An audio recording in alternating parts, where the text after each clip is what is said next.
ఒకటి అత్తిలి 20కి మనం గెలిచింది 16, వాళ్ళు గెలిచింది కూటమి ప్రభుత్వం గెలిచింది 4. ఆ 16లో ఒకడు సమ్ రీజన్ తను డిస్క్వాలిఫై అయినాడు. అంటే 15 మనకు, 4 వాళ్లకు. మరి ఎన్నికలు మనమే గెలవాలి కదా. అందరూ మన దగ్గరనే ఉండరు. వాళ్ళ దగ్గర కేవలం ఉండేది ఈ నలుగురికి తోడు ఇంకొకడు ఎక్స్ట్రా పోయినాడు, 5 మంది.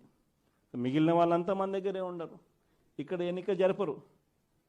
ఎన్నిక వాయిదా మీద వాయిదా, పోస్ట్పోన్మెంట్. ఎందుకంటే నెంబర్లు లేవు. ఇది జరుగుతూ ఉంది రాష్ట్రంలో. ఇలాంటి పరిస్థితుల మధ్య, ఇంతటి దారుణమైన రాజకీయ వ్యవస్థల మధ్య మీ ప్రాంతాలలో మీ చోట్ల కూడా ఇదే రకమైన కార్యక్రమాలు జరుగుతూ ఉన్నా కూడా, ఇది పెద్దవి మాత్రమే చెప్పా.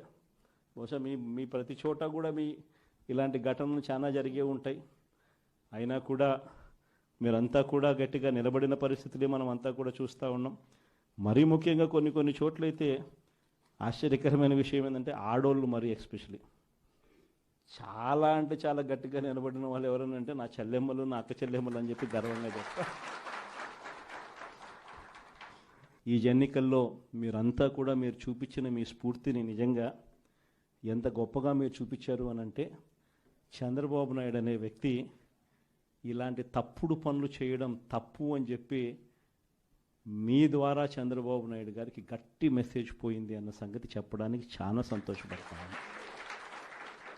రాబోయే రోజు